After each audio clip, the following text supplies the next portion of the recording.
partner they can trust, and they don't feel they have it here. We want a real peace, not a fake one. But the peace talks continue. With all our neighbors, a comprehensive peace. And shortly after signing the second part of this deal to give Palestinians some land, the Prime Minister Yitzhak Rabin is assassinated by a far-right Israeli. Hamas conducts bus bombings, and the next year, Benjamin Netanyahu is elected as the Prime Minister of Israel. Netanyahu is a key figure in this story because his worldview embodies a way of thinking that has taken root in Israel in recent years. The idea that the only way to give true security to the Jewish people is by doing whatever is necessary to stop the Palestinians from having a state anywhere in these borders. Look, I'm 28 years old. I've had to defend my country in 2 wars and in many battles. Nobody wants peace more than Israel. But the stumbling block to the road for peace is this demand for a PLO state, which will mean more war, which will mean more violence in the Middle East. And I sincerely believe, if this demand is abandoned, we can have real and genuine peace. So that was Netanyahu. He was a 28-year-old. But when he becomes the prime minister a couple decades later, he spends his term sabotaging the peace accords that his predecessor had worked so hard to create, claiming that the occupation of all this land and its people wasn't actually conquest, but rather the key for security of the Jewish people. They had to do this. Security was the one and only justification for all of this. So under his watch, settlers continue to move into the West Bank. We found this leaked video of Benjamin Netanyahu talking to some settlers in the West Bank. The cameraman does turn off the camera for a moment, but then turns it back on moments later.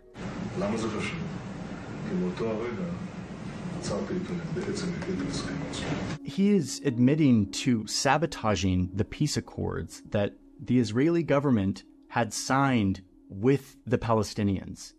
That because he disagreed with them, he wanted to sabotage them because he was so against a Palestinian state or any form of Palestinian autonomy in this land. And then he goes on to explain what his real thinking is on the situation.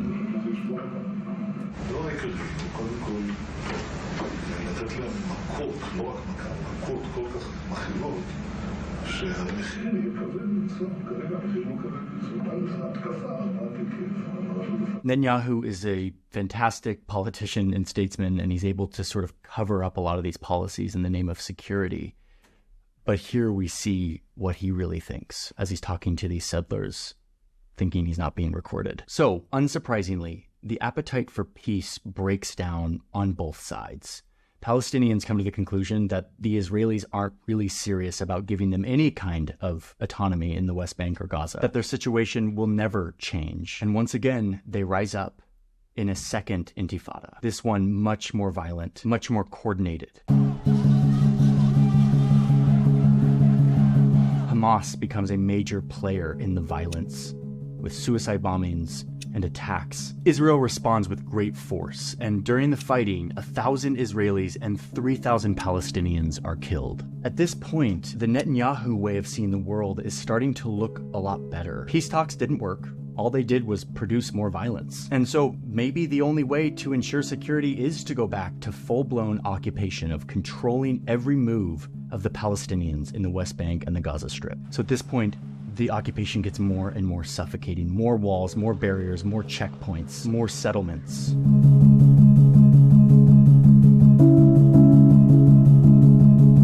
Then in 2005, Israel withdraws from the Gaza Strip, letting the Palestinian Authority have total control there. They turn their attention entirely to their historic homeland of Judea and Samaria, which is the West Bank. The next year, an election is held in the Palestinian authorities, and the winner surprised the world and would create a new chapter for this conflict. The winner of these elections was Hamas. This is a very, very bad result for the Palestinians and for Israel. The incumbent Palestinian party that had lost the election tried to forcibly hold on to power, and soon the two Palestinian parties were fighting with each other. And it results in this split between the two Palestinian governments. It turns into violence. And when the dust settles, there's suddenly a bitter divide between these two Palestinian groups, Hamas completely taking over the Gaza Strip. And this gets us back to our leaked document that we started this video with, where an Israeli official is saying that they would actually be happy if Hamas took over the Gaza Strip, because now they can treat Gaza like a hostile country. Now that they're not occupying it, they're not responsible for the 2 million civilians who are living there. They can impose a blockade to control anything coming in and out of the Gaza Strip: people, food, medicine, money, building supplies. But there was another reason why Israel was happy that Hamas now controlled the Gaza Strip. The Palestinian government was now deeply divided, Hamas ruling Gaza and the West Bank being run by a more moderate, secular Palestinian faction. And crucially, neither considered the other to be legitimate, which weakened their ability to negotiate for any kind of state, for any kind of country, especially when Hamas still refused to recognize Israel's right to even exist. This division played right into the hands of the Israeli right.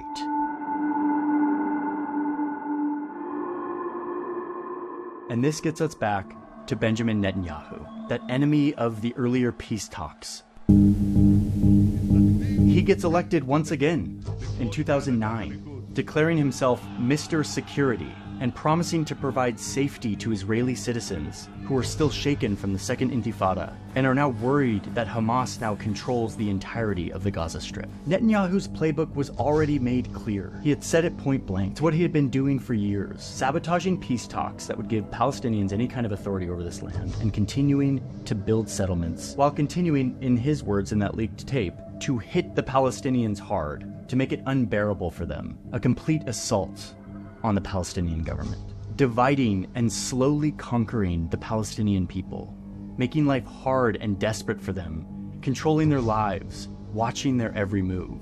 And this is where we get to this paradoxical alignment, almost alliance, between Benjamin Netanyahu and Hamas, the enemy of Israel. As long as Hamas held control over the Gaza Strip, the Palestinian cause would remain weak and divided. Netanyahu would feel justified in imposing this crippling blockade of the Gaza Strip, which in turn gave Hamas legitimacy among the people of the Gaza Strip, showing that their armed struggle against Israeli oppression was justified, provoking them to launch rockets into Israel to show that they were actually doing something, unlike the Palestinian Authority in the West Bank, which in turn bolstered Netanyahu's narrative that the Palestinians actually don't want peace, they want violence and the destruction of Israel. And the only way for security is more occupation, more oppression.